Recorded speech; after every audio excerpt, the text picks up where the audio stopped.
Nous arrivons donc à la dernière partie de ce chapitre, les problèmes du plus court chemin et donc l'algorithme de Dijkstra. Je rappelle que cet algorithme-là a été déjà étudié dans le module théorie des graphes. Nous allons donc voir, rappeler bien sûr son exécution, voir le volet algorithmique, structure de données et aussi complexité de cet algorithme. Donc je rappelle, étant donné un graphe, on voudrait connaître le plus court chemin entre un sommet et tous les autres sommets. Donc on prend un sommet de départ, par exemple de 1, et donc on initialise sa valeur à 0, et tous les autres sommets, leur valeur est initialisée à l'infini pour dire que pour le moment on n'a pas encore démarré. Et ensuite on va traiter les successeurs de chaque sommet pour corriger, c'est l'infini. Donc 0 plus 7 c'est 7, 0 plus 9 c'est 9, 0 plus 14 c'est 14. Toutes ces valeurs-là sont meilleures, sont plus petites que les valeurs existantes qui sont donc l'infini. On corrige, donc là on aura 14, là 9 et là 7. Et bien sûr, avant de faire ce travail-là, on fixe, donc c'est un algorithme à fixation de sommet, on fixe le sommet. Et maintenant, on va rechercher le minimum entre le 7 qui se trouve ici, le 9 qui se trouve là, et le 14 qui se trouve ici. Aussi avec l'infini et l'infini, la valeur la plus petite correspondra au prochain sommet qui sera fixé, sur lequel donc on va continuer notre voyage pour trouver le plus court chemin. Et donc les valeurs qui se trouvent ici vont être modifiées au fur et à mesure jusqu'à ce que l'algorithme s'arrête. Voilà donc un exemple de déroulement de l'algorithme. Là on est déjà donc au sommet 3. Ensuite, à partir du sommet, donc, et là, l'algorithme se termine, donc on va le refaire rapidement. Voilà, on est à partir du sommet A, on corrige, donc 7, 9, et on efface l'infini, on met à la place 14. Maintenant, ensuite, on part à partir de 2 et on traite. Donc là, on laisse le 9 parce que 7 plus 10 c'est 17, 7 plus 15 c'est 22, c'est mieux que l'infini. Et on continue comme ça à chaque fois, donc on fixe les sommets jusqu'à obtenir les valeurs finales. Voici l'algorithme de Dijkstra avec plus de détails, peut-être en cours en THG,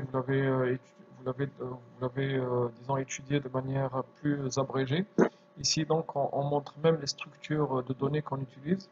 Alors, on utilise pour cela deux tableaux de taille n, ou un tableau qu'on va appeler V pour valeur. Donc, c'est ce tableau-là qui va contenir les valeurs des plus courts chemins. Et un autre tableau P qu'on va appeler path, qui veut dire chemin, donc qui va contenir le dernier sommet visité. En fait, c'est ce tableau-là qui va nous permettre par la suite de générer les plus courts chemins.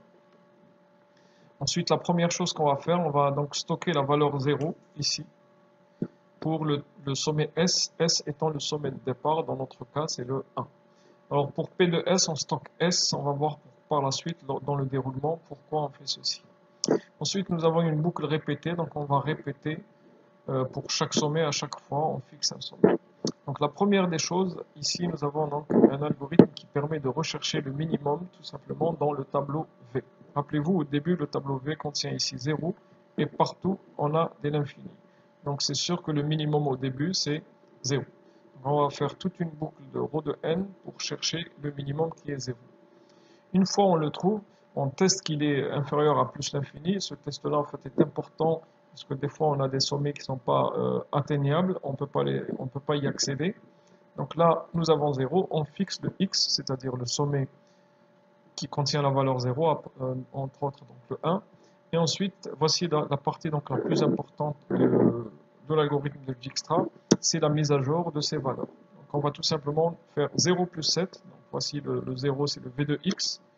Et le 7, c'est la distance entre x et y, y étant un sommet, un successeur de x.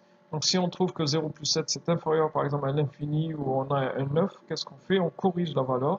Et donc c'est ici qu'il y a une optimisation de la valeur pour prendre la valeur la plus petite. Et ensuite on va corriger P de y pour dire que si vous voulez obtenir cette valeur-là, il faut passer par ce sommet-là, x. Et voilà, rapidement donc l'algorithme de Dijkstra. Voyons son déroulement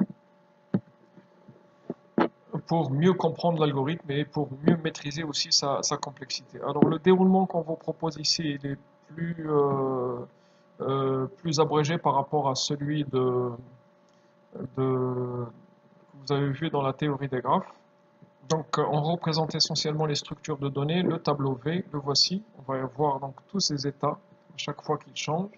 Et le tableau P, ici, pareil. Voici sa valeur initiale. Et à chaque fois qu'il change, on va faire une modification ici.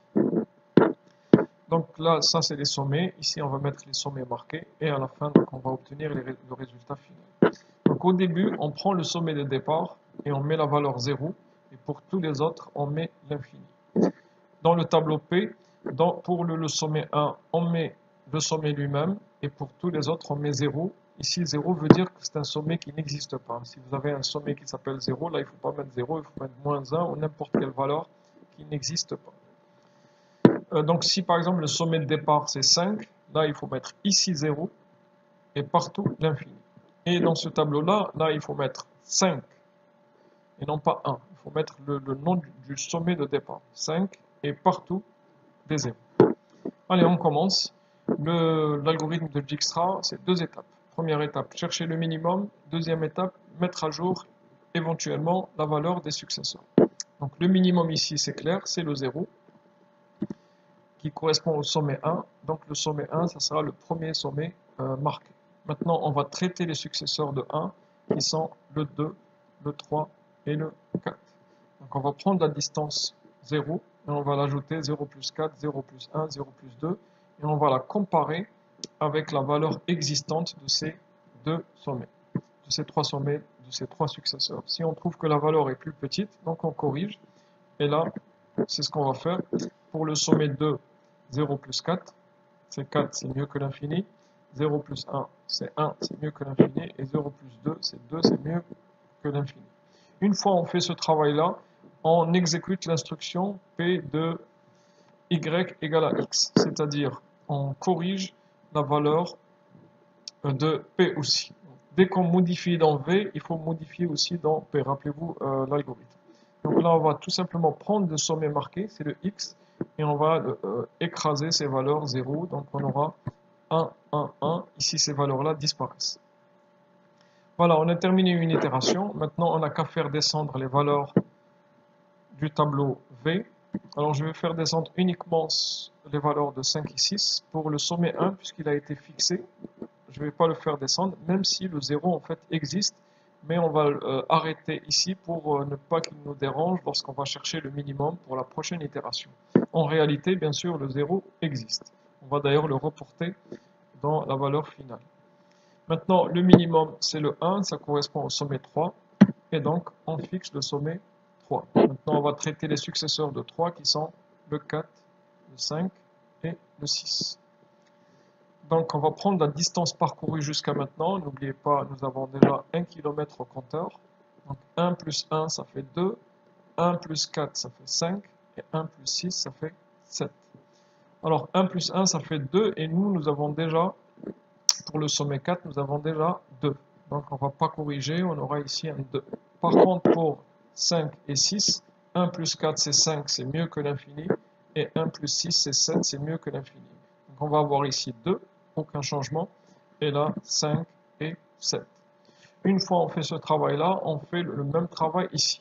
Du moment que ce 2-là n'a pas été changé, donc là aussi on ne modifie pas cette valeur-là. Ce qui va être modifié, c'est ici. Et qu'est-ce qu'on va mettre? On ne va pas mettre 1, mais on va mettre le sommet fixé, le dernier sommet fixé, à partir duquel nous sommes allés vers 5 et 6. Donc là vous aurez 3, 3, parce que ces deux valeurs 5, 7 ont été obtenues en ajoutant la distance de 3 plus la distance qui sépare le 3 et le 5, le 3 et le 6. Voilà, maintenant on fait descendre les valeurs des sommets non fixés. Je rappelle que 1 et 3 sont fixés, donc je les bloque et je fais descendre uniquement le 2. Le minimum maintenant c'est le 2. Le sommet concerné, c'est le 4, notre x, c'est-à-dire notre sommet qui va être marqué ou fixé, c'est le 4. Les successeurs de 4, il y a un seul, c'est le 6. Donc pour le 4, nous avons déjà 2 km dans le compteur. On ajoute 5, ça fait 7. Et nous, on a déjà un 7. Là aussi, le même phénomène se produit. On a déjà un 7 et on trouve un autre chemin à 7. Donc il y a celui-là et celui-là. Et Dijkstra, toujours, il garde l'ancien. Donc là, on ne va pas corriger, on va laisser le 7. Et là aussi, on ne va pas corriger, on va laisser le 3 pour garder ce chemin-là. Et voilà. Et puis on fait descendre donc tous les autres valeurs, sauf 1, 3 et 4 qui ont été fixées. Donc on va obtenir ceci. Allez, on continue.